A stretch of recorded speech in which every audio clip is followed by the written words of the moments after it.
बाला bye Niranjan sir. सर्वजण कसे आहात? Right in the full of fun. Okay, so तुम्ही आपल्या थंबनेल वरून तर पाहिलंच असेल की आज काय सेशन आहे. तर हो, आता सेशन आहे आपला पॅरेंट्स मीटिंग. सो आज आपण एक पॅरेंट्स मीटिंग अरेंज केलेली आहे, कारण की इतक्या वेळात आपण लेक्चर घेतच होतो, पण आज ही पॅरेंट्स मीटिंग अरेंज केलेली आहे. तर सर्व स्टुडंट्सनी आपापल्या पॅरेंट्स बरोबर बसून हा लेक्चर अटेंड करायचा आहे. ओके, सो सर्व पालकांना माझा नमस्कार. मी निरंजन स्वामी, तुमच्या मुलाचा बायोलॉजी टीचर, राईट, आणि the owner of the biology वाला by Niranjan sir. Okay, so तर मी आज एक खास मीटिंग अटेंड केलेली आहे खास आपल्यासाठी. तर सर्व पालकांनी हा लेक्चर शेवटपर्यंत पाहायचा आहे, राईट. ओके, सो तर हे बघा, ही पॅरेंट्स मीटिंग अशी अरेंज करण्यात आलेली आहे की आपण बरेचदा पाहतो बघा, मुलाचा अभ्यास वेळेवरती होत नाही, भरपूर काय गोष्टी होतात. तर ह्या गोष्टींसाठी आपण काय सावधानी बाळगली पाहिजे, काय काळजी घेतली पाहिजे, त्यासाठी आपण हा खास एक लेक्चर तयार केलेला आहे, राईट. ओके, सो तर हे बघा, तर आज खास मी फक्त पालकांशीच बोलणार आहोत, ना की मुलांशी. तर पालकांनो, आता आपण पाहतोच आहे की बघा, तुम्ही तुमच्या प्रत्येकाच्या घरात एकच अवस्था, मुलगा अभ्यास करत नाही, राईट. हे बरेच जणांच्या घरी होत आहे की बाबा मुलगा अभ्यास करत नाही, किंवा मुलं वेडेपणा करतो, अघोपणा करतो, हे करतो ते करतो, राईट. हे सर्वांसाठी आपण काय केलं हवंय, ह्याच्यासाठी हा खास लेक्चर आहे आपला, राईट. ओके, तर हे बघा, आता आपण पाहतच आहोत की बाहेर काय घडत आहे मुलांवरती प्रेशर येत आहे, स्टडीचा, अभ्यासाचा प्रेशर येतोय. त्यामुळे बाहेर वेगवेगळ्या घटना ऐकण्यात घेत आहे, राईट. पेपरला बातमी येते, बाहेर वेगवेगळ्या घटना घडत आहेत, राईट. त्याचं एकच कारण आहे की मुलांवरचा अभ्यासाचा प्रेशर. तर हे बघा, आता प्रत्येकाच्या पालकाच्या मनात एक अपेक्षा असते की माझ्या मुलाने 90% मार्क पाडावा, 80, 90, 100, राईट, 99, 95, 96, राईट. तर असं एक निवेदन आहे पालकांना की ना, आपण आपल्या मुलावर एक प्रेशर बनवून ठेवू नका. काय, प्रत्येक मुलगा आपापल्यामध्ये एक वेगळा असतो, प्रत्येक मुलाची माइंडसेट वेगळी आहे, मेंटॅलिटी वेगळी आहे, राईट. आणि जर आपण त्याच्यावरती प्रेशर बनवून ठेवला, तुला इतकंच पडायचं आहे, तितकेच पडायचे आहेत, हेच तेच, तर नाही आहो, मुलांवरती खूप प्रेशर येत आहे. कारण की बघा, प्रत्येक मुलाची कॅपॅसिटी असते, राईट. त्याची जेवढी कॅपॅसिटी आहे तो तितकाच अभ्यास करणार ना. एखाद्या मुलाची कॅपॅसिटी आहे की तो 1 तास बसून अभ्यास करू शकतो, त्याला आपण म्हणू शकत नाही तू 2 तास अभ्यास कर, 3 तास कर. भले तो बसला, अभ्यास होणार का? नाही. तर आपण पालकांनी मुलांवरती प्रेशर कमीत कमी द्यावे आणि मुलांशी फ्रेंडली रिलेशन ठेवावे. कारण की आता आपण पाहत आहोत की मुलं पॅरेंट्स लोकांशी इंटरॅक्ट होत नाहीयेत, कारण की प्रत्येकाला भीती वाटते, आपण पालकांना असं बोलू, ते मला ओरडतील, मी असं बोललो तर. पालकांचं हे मुलांबरोबर इंटरॅक्शन रोज झालंच पाहिजे. पालकांनी आपल्या मुलांशी रोज बोललंच पाहिजे, काही का होईना. आणि पालकांचे असं हवंय की आपलं रिलेशन की खूप फ्रेंडली रिलेशन हवंय, जेणेकरून मुलगा घाबरला नाही पाहिजे, की त्याच्या मनामध्ये शंका नाही आली पाहिजे की बाबा आपण बोलतोय, त्यांना काय वाटेल वगैरे, राईट. हे काही महत्वाचे मुद्दे आहेत, राईट. हे आपण लक्षात घेतलेच हवेत की नाही, राईट. ओके, सो हे मुद्दे आपण लक्षात घेणे हे खूप गरजेचे आहे, right. Okay, so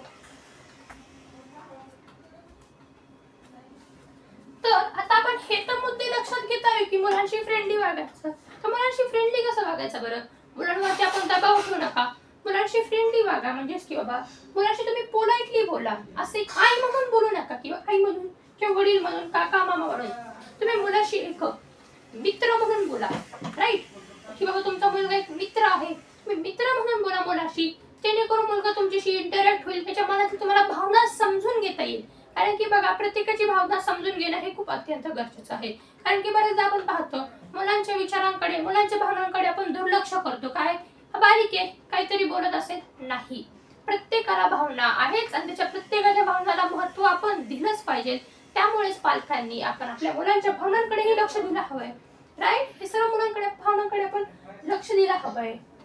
okay, so आणि त्याचबरोबर आपण मुलाची ही काळजी घेतली हवी की बाबा आपला मुलगा रोज अभ्यास करतो का, तर तो अभ्यास काय करतो याचीही तुम्ही काळजी घेतलीच पाहिजे पालकांनी. आपल्या पालकांची प्रत्येकाची जबाबदारी आहे की मुलगा अभ्यास करतोय का नाही हे तुम्ही पाहिलं पाहिजे, राईट. तरच आपल्या मुलांवरती असर होईल. तुम्ही मुलांवरती प्रेशर कमी ठेवा. मुलं त्यांच्या स्वतःहून त्यांना कळायला पाहिजे की आपण अभ्यास केला पाहिजे. काय दरवेळेस तुम्ही की पालक उभे तर सांगत असाल मुलांना की बाबा अभ्यास कर बाळा अभ्यास कर, नाही. अशी भावना तयार झाली पाहिजे मुलांच्या मनात की स्वतःहून ते अभ्यासाला बसले हवेत, राईट. तर पालकांनी दररोज संध्याकाळी कमीत कमी 1 तास तर आपल्या मुलाबरोबर दिलाच पाहिजे. आपल्याला कितीही कामे असू संध्याकाळी आपण कमीत कमी 1 तास तर मुलाशी आपण वेळ दिला पाहिजे. मुलासाठी पण आपण 1 तास वेळ दिला पाहिजे. कारण की आता आपण पाहतोय आताच्या युगामध्ये सर्वच पालक खूप बिझी आहेत. आताचं युग म्हणजे खूप टेक्नॉलॉजीने भरलेलं आहे. सर्वच पालक लोक आपापल्या कामांनी गुंतलेले आहेत. पण ह्या कामामधून थोडासा का होईना वेळ काढून आपल्या मुलाला आपण दिला हवाय. कारण की कसे हा वेळ आता मुलं आपल्याशी इंटरॅक्ट होतील, मुलांना आपली आपुलकी तयार होईल मुलांमध्ये, राईट. ओके. सो तुम्ही मुलं पालकांनी आपण विचारू शकता मुलांना की बाबा काय अभ्यास केला, काय शिकलं शाळेमध्ये, काय झालं आज शाळेमध्ये. तर आपण हे प्रश्न केले की मुलांच्या मनातली आपण ह्या अशा प्रश्नांनी आपण भावना जाणून घेऊ शकतो. आणि त्याने करून की बाबा मुलंही फ्रीली तुम्हाला सांगत राहतील. जेणेकरून तुमच्या मनामध्ये ओझं राहणार नाही. ते तुम्हाला सांगून ते फ्री होतील, राईट. ओके. आणि परत तुम्ही घरामध्ये असं वातावरण ठेवलं पाहिजे की बाबा स्वच्छ वातावरण असणे हे खूप गरजेचे आहे. कारण की एक वेळ ठरली पाहिजे तुमच्या मुलाची अभ्यासाची. सायंकाळी तुमच्या मुलाचा क्लास असेल 6 ते 8, तर रोज किमान त्याने 8 ते 9 ठीक आहे चला जेवण करू आराम करू काही करू, रोज त्याने 9 ते 10 आराम अभ्यास केलाच पाहिजे स्वतःहून. किंवा शाळेमध्ये काय शिकवलं ते वाचलं हवंय, हे हवंय. तुम्ही 9 ते 10 मध्ये मुलाला अभ्यासाला लावलंच पाहिजे, राईट. 9 ते 10 की बाबा तुम्ही आता तुमचं रूम आहे तर एका कोपऱ्या रूम मध्ये गेला तो 9 ते 10 तुम्हीही आवाज करायचा नाही किंवा पालकांनी टीव्ही वगैरे नाही बघायचा की मुलांचं लक्ष जातं टीव्हीकडे मोबाईलकडे, राईट. तर मुलाकडून तुम्ही मोबाईल घ्यायचा 9 ते 10 त्याला अभ्यास करून दिला हवाय, राईट. सो त्याला किमान 1 तास तो व्हायला सेल्फ स्टडी झाला पाहिजे. कारण की आता आपण पाहतो की बघा स्कूलमध्ये हे खूप काय काय शिकवलं जातं. School, coaching classes, right. आता कोणाचे हे क्लासेस ऑनलाईन आहेत तर कोणाचे ऑफलाईन आहेत. याच्यामध्ये दोन्हीमध्ये दोघांना 2 तास द्यावे लागतात. कितीही असो 2 तासाचं कोचिंग असतं, 5 तासाची स्कूल असते, राईट. तर सेल्फ स्टडी आपण कमीत कमी सेल्फ स्टडी स्वतःहून केलेला अभ्यास आपण किमान 1 तास तर दिलाच, 1 तास तर आपण केलाच हवाय हा अभ्यास.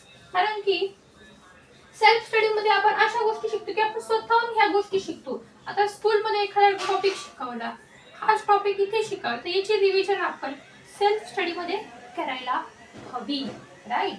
तर आपण याची रिव्हिजन केली हवी सेल्फ स्टडी मध्ये. तर म्हणून तुम्ही मुलांना 1 तास सांगायचंच की तू अभ्यास केला पाहिजे आणि याची काळजी तुम्ही घ्यायची. तर पालकांनो तर तुम्ही काही हे छोटे मोठे तरी तुम्ही गोष्टी लक्षात घेतल्या तरीही खूप प्रभावकारी आहे. सो अशा प्रकारे मी आजचं सेशन करतोय. सर्व पालकांना माझी ही विनंती असेल की तुम्ही हे सर्व फॉलो करसाल, राईट. ओके. तर भेटू आपण एका आता पुढच्या लेक्चर सोबत, म्हणजेच की एक आपला नवा लेक्चर नवा सुरुवात. सो तब तक के लिए मिलते हैं अगले लेक्चर में. तब तक के लिए ta-ta bye bye, see you आणि जय महाराष्ट्र.